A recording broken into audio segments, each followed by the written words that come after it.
So we're here in California with another farm tour, and Brent is gonna tell us a little bit about his dairy operation here. How's it going? Welcome to Helmar, California. This farm's called Wickstrom Jersey Farms. Started in 1973 by my grandfather, Dwayne.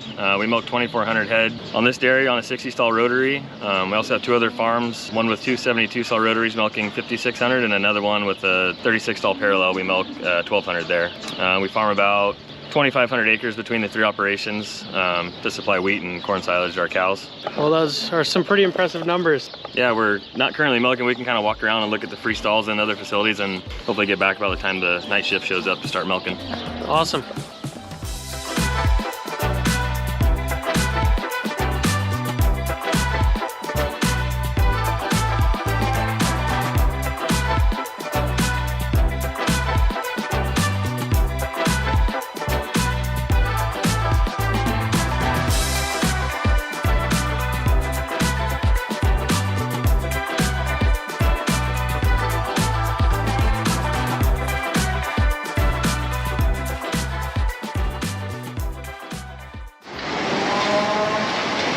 This is one of our milk strings. Each pen holds about 330 cows across the dairy.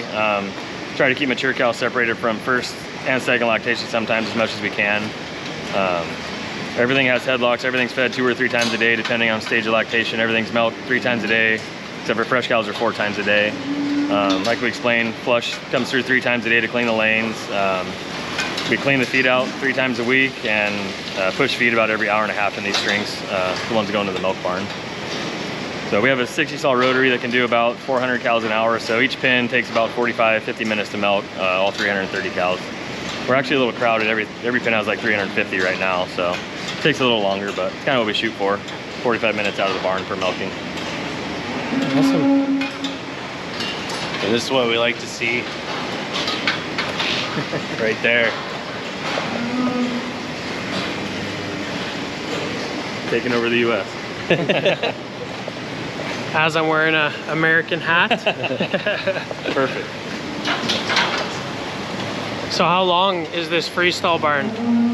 This one's about 800 feet because it has a couple of fresh pens at the top end that have 90 cows each. Those are the ones that get milked 4 times a day for about 2 to 3 weeks, depending on how heavy we're calving. Wow. Yeah, most barns are about 650 feet long. So we call this the special needs or maternity barn. The freestall side is all dry cows and far off springers, and then when they're about 260 days carried calf, they move to the bedded pack side. So we have all the mature cows and then all the springers on this side. Everything calves in there, and then twice a day we use this flat barn to milk colostrum and process the fresh cows, whatever they need, before they get kicked out to the fresh bin on the main milking part of the dairy. And then we house newborn calves overnight. Calves get shipped out every morning. About half the herd is bred to beef sires, and the other half is bred to sex female semen to make up our replacements. So they get housed here and shipped out daily, and then we have all our colostrum processings in here, pasteurizer and thaw bath.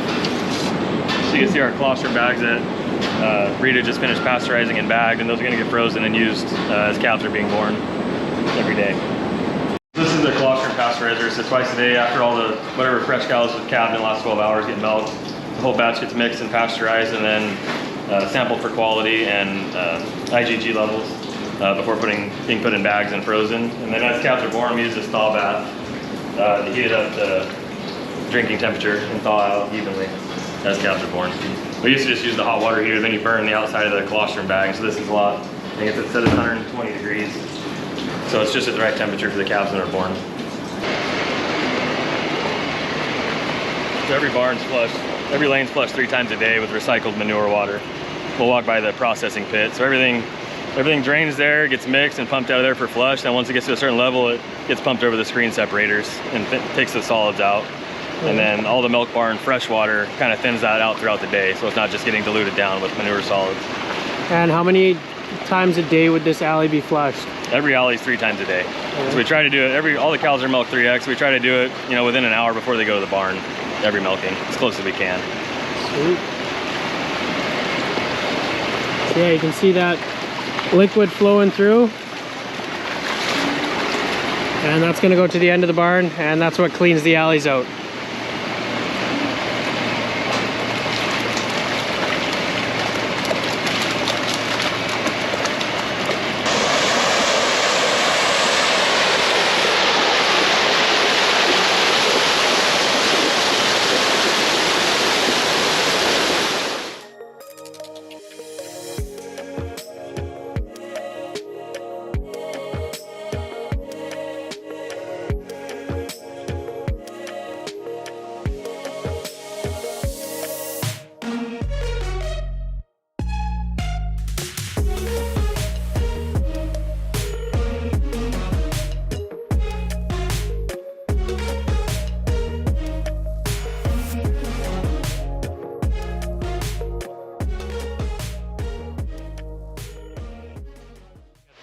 These shouldn't be running this time of year, but our soakers are going because we're a little too warm in California right now.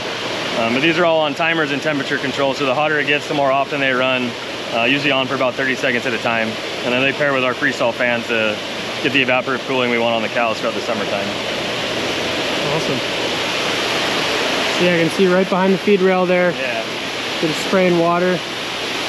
Yeah, you want it to drench right around their bellies, get them nice and soaked, and then shut off and let them blow through with the fans after that.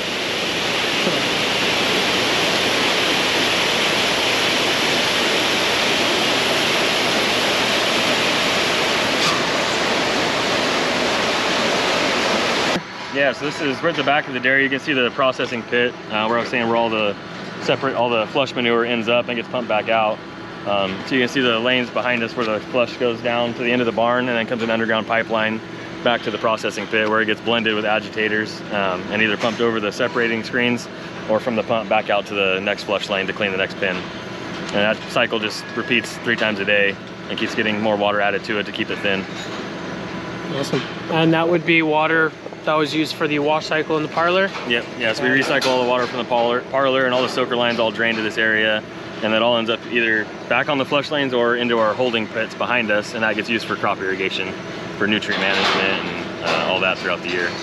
Awesome, so you're constantly recycling every bit of water that you use, and at the end of that entire process, you guys are in the process right now of building a digester, correct? Yeah, we're hopefully this summer installing a methane digester, and all that will be pumped about 20 miles north and used to burn ethanol to go back into the power grid.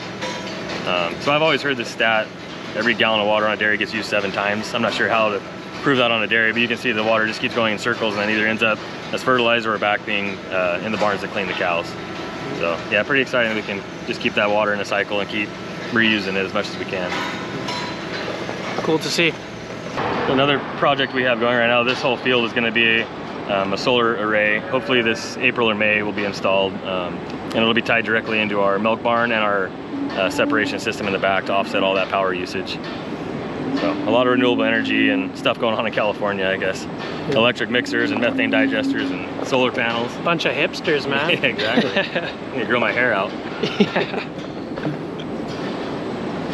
So this is our commodity area.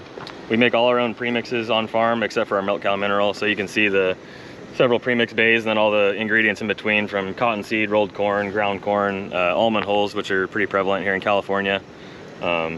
Mostly all agriculture byproducts. You know, the outside of the almond nut that you're used to eating, to the cottonseed pit after they pull the cotton off for clothing, bakery waste, soybean meal, all that kind of stuff goes into our premixes. Nutritionist formulates our rations, and we make about 5 premixes a day, store those all in these open bays and use those to feed the cows every day. We also mix in water and molasses in the mixing area when the wagon's in there.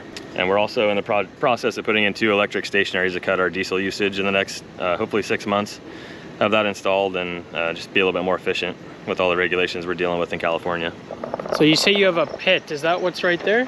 Yeah, it's just our wagon's so tall we drive the tractor in there so that the loader can have an easier time reaching it instead of being jacked up as high as it can all day long. So this is where you park it and fill the wagon actually? Yep.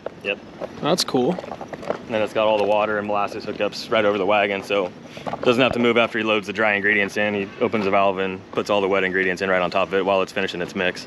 That's cool.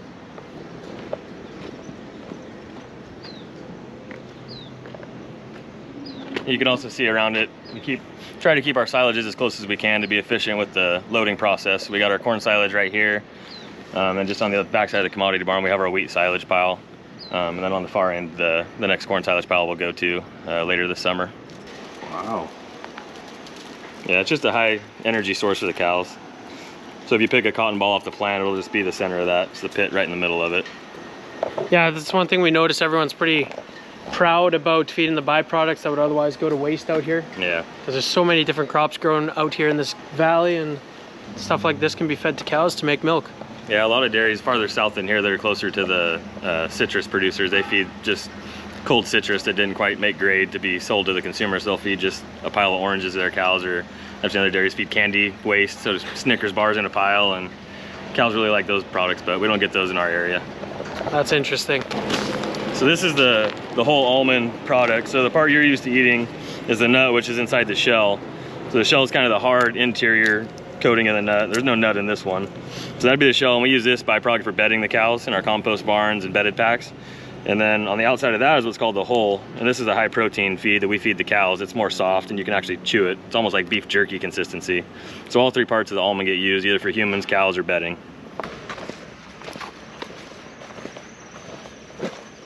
So this is our, we've been practicing with some triple cropping here in California. This is our crop this year, sorghum silage, taken immaturely to feed to milk cows to stretch our corn silage inventories.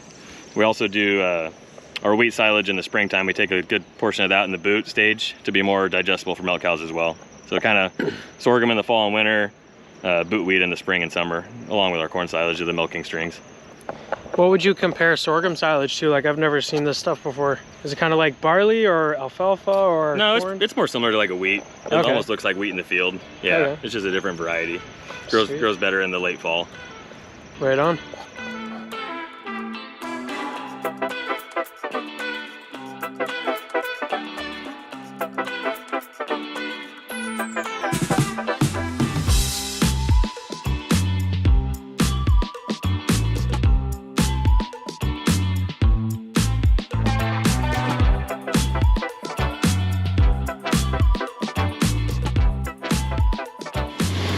This is our first string in the barn for the afternoon milking. We milk 2 shifts, 4 a.m. and 4 p.m. they start. Everything's milked 3x. We just do it with 2 sets of employees. Usually 3 guys on, 1 guy prepping and attaching, and then 1 guy on the backside roaming or getting the next string of cows in. We have pre and post-dip sprayer robots on this rotary, so we kind of eliminated that guy having to be there at the backside of the rotary all day. When he's in the barn, he's kind of helping make sure machines stay on. Otherwise, he's out pulling cows in or helping these guys out when they get behind. Cool. How old is this rotary? This barn was built in 2009. Yeah, so about 13 years old now. Yeah, it's a 60 stall. It was an upgrade. It's called a Magnum to get these automatic takeoffs to pull the machines down to go through the bridge on the backside. Oh yeah. We figured it'd be helpful for the milkers instead of having to pick claws up every cow. These machines kind of raise the claw to the milker. You can see. And it also sets where the milker's allowed to put the machine on, because we don't want them putting it on too soon, so it waits till we can set the stall. And once it gets there, the machine will come up to the milker.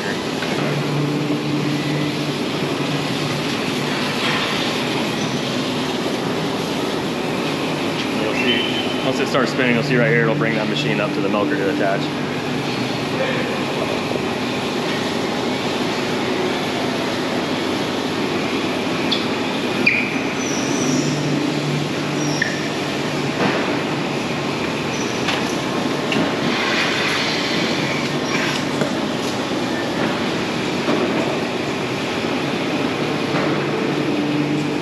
Most strings are running at about 7 to 8 seconds a stall. This one's a little slower just because the fresh cows were first lactation, so kind of training them on the rotary. Give them a little more time.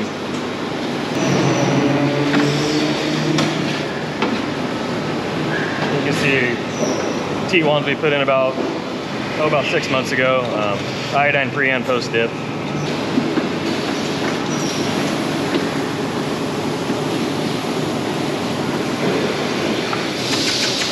That seems to be a pretty popular option on rotary parlors. Yeah, especially recently with California overtime laws kicking in down to 8 hours. So before that, we had another employee right here.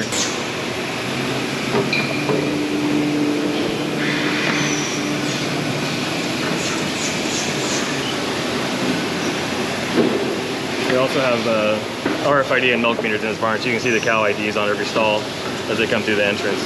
Do you feed the cows grain on the rotary then, or? No feed in the parlor anymore. Yeah, we haven't had that for about 20 years, I think. Kind of when the TMR came out in the late 80s, started mixing our feed, TMR, in the big wagons and delivering out to the main corrals. Okay. Well, that always surprises me to see the cows that really want to get onto the rotary, even though there's no feed on there. I guess they enjoy the ride? Yeah, they love getting on this thing. When we built it, it took about 4 or 5 days of just fighting cows, pushing them on. And then after that, you can see these are fresh cows. They're not quite as eager, but the older cows, they almost fight to get on this thing. They'll be butting heads, pushing each other into the rotary. Yeah, pretty cool to see. Yeah. And we can go down in the middle and you'll see cows by the time they get onto the milk machine, they're chewing their cud and hanging out, enjoying the ride. Awesome. Yeah, you can see we actually had to put a big fire hose on to get the cows to get off the barn. Otherwise, they'll just keep going in circles. Yeah. probably like getting a little wet too when it's Yeah, so warm especially in here. the summertime. Yeah. So you can see the cows get in here, and when we're on the outside, the machines go on about here, and you can see it down in the milk meters. So all the milk comes down, goes through the milk meters, and they fill up, and that's how they calculate the milk. And then from there, they all go to these receiving tanks where the milk pumps are. And that gets pumped through all this stainless pipe over the top into the milk room, through the plate cooler, and into the storage tanks. So everything kind of goes to the center of the barn. All the air comes from there, all the vacuum. The vacuum actually comes from through the alleyway here. Everything else comes from the top. Yeah, it's always mind-boggling to think about how all that is going through this little center of the rotary to get to the tanks at the end of the day.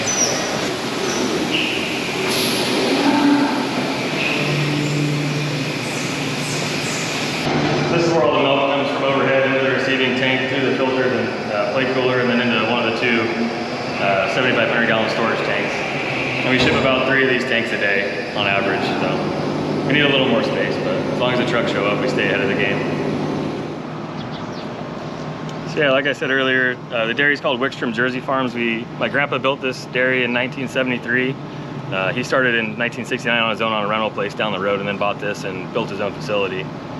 So now it's my dad and my uncle and me also on the farm running the day-to-day stuff. Between the 3, we kind of all split our shares up and take care of everything that needs to be done. So it's been rewarding working with family all these years. And I came back from college in 2013 and kind of started taking over all the day-to-day stuff and managing the employees and all the stuff that goes on. So starting to send the old guys on vacation a little bit more these days when they want to leave. So yeah, been here a while and always been jerseys too. Right on. And you said you guys have a Facebook page? Yeah, we do. It's just Wickstrom Jersey Farms on Facebook. Awesome. Kind of use that to advertise some of our genomic stuff and farm history and stuff like that. Trying to help the industry out as much as we can, so check it out if you want to. Yep, that'll be linked at the bottom of this video. So I guess that's gonna be it for this video, and thank you guys for watching, and I hope to see you guys in the next one.